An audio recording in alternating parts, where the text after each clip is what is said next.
हाय दोस्तों, आज मैं आपको सिखाने वाली हूँ एकदम ऑथेंटिक पंजाबी आलू गोभी। आप देख सकते हो, एकदम सूखा। आप रोटी चावल किसी के भी साथ खा सकते हो। तो चलिए दोस्तों, शुरू करते हैं रेसिपी। उससे पहले प्लीज़ आपको पसंद आए रेसिपी तो लाइक और सब्सक्राइब ज़रूर करना। ये है हमारा इंग्रेडिएंट्स, आप देख सकते हो।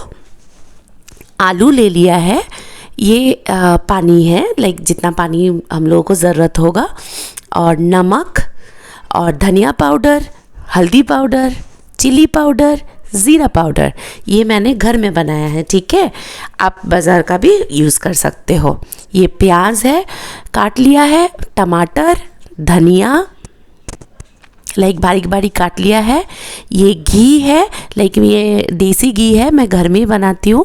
सरसों का तेल है, और ये गरम मसाला आप देख सकते हो, ये भी मैंने घर में बनाया है, ठीक है। सारे ही होममेड है। गरम मसाला का रेसिपी मैं बाद में आपको दे दूँगी। और ये है अदरक और ये चिली, ग्रीन चिली छोटा छोटा काटा हुआ, ठीक है। अदरक का पेस्ट है, ग्रीन चिली छोटा छोटा काटा हुआ। तो अब मैं कढ़ाई गरम कर लिया है मैंने, उसमें मैंने सरसों का तेल दिया है, लाइक करीब करीब लाइक 4 टेबल स्पून, ठीक है। अब ये मैंने आलू ये कढ़ाई के अंदर फ्राई करने के लिए दे दिया है।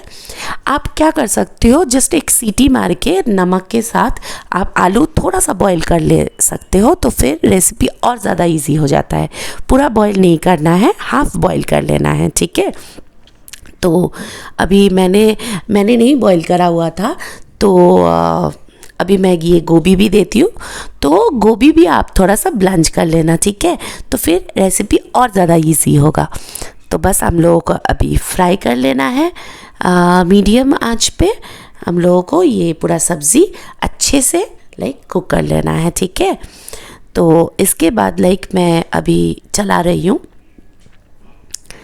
आप लोग थोड़ा वीडियो को लाइक करते हो ना, तो हम लोगों को लाइक बहुत इंस्पिरेशन होता है। प्लीज़ लाइक कर दीजिएगा। और देखिए मैं लाइक ये सब्ज़ी मैं फ्राई करे जा रही हूँ। तो उसके बाद फिर मैं सब्ज़ी को थोड़ा सा ढक के थोड़ा सा लाइक फ्राई करने के बाद मैंने उठा के रखा है। फिर वो सेम ऑयल के अंदर और थोड़ा सा ऑयल मिलाने के बाद फिर मैं इसमें डालूँगी वो अदरक का पेस्ट, या एकदम बारीक बारीक आप काट लेना, और मिर्चा, ठीक है। तो इसको थोड़ा सा लाइक हम लोग को भूनना है। फिर ज़्यादा नहीं, लाइक थोड़ा सा ही भूनना है। एंड ये आप ना धीमे आंच पे ढक्कन लगा के आप कर सकते हो। एंड उसके बाद इसके अंदर मैंने प्याज डाल दे दिया है, जो मैंने एकदम बारीक बारीक पतला पतला करके काट के रखा था, ठीक है। तो उसके बाद लाइक मैं थोड़ा सा नमक दूंगी सिर्फ, अभी फ़िलहाल के लिए सिर्फ नमक, ताकि तेल छिटकना थोड़ा सा कम हो जाए, और लाइक प्याज उसको लाइक बॉईल होने में भी, कुक होने में भी आसानी हो जाए, ठीक है। वो ज़्यादा जल्दी सॉफ्ट हो जाएगा, ओके। इसके बाद हम लोग देंगे सारा मसाला, हल्दी, मिर्ची और ज़ीरा और धनिया, सारा मसाला इसके अंदर चला गया। और टमाटर भी मैंने दे दिया था। तो इसको देखिए मैं अच्छे से लाइक इसको कुक करूँगी, ठीक है। तो बस आप चलाते जाओ लाइक थोड़ी देर तक। ज़रा सा मैंने पानी दे दिया है, क्योंकि लाइक फिर मसाला बर्न नहीं होगा, ठीक है।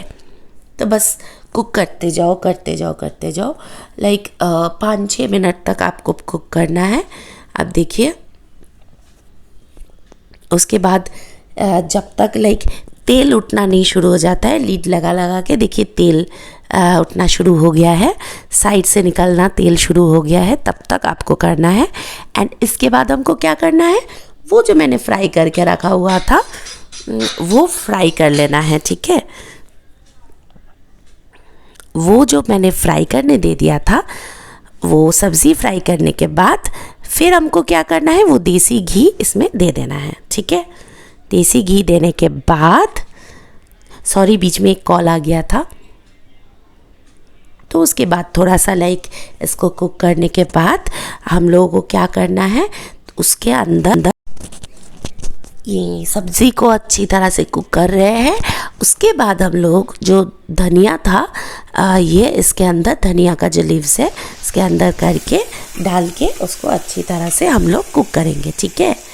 उसके बाद ये गरम मसाला जो है, ये गरम मसाला जो मैंने घर में बनाया है, मैंने आपको शुरू में ही दिखाया, ज़रा सा हमको देना है, बस लाइक 1 टीस्पून से भी कम। पर आप बाज़ार का लाते हो तो थोड़ा ज़्यादा देना पड़ेगा। तो बस रेडी हम लोग का आलू गोभी। Please try.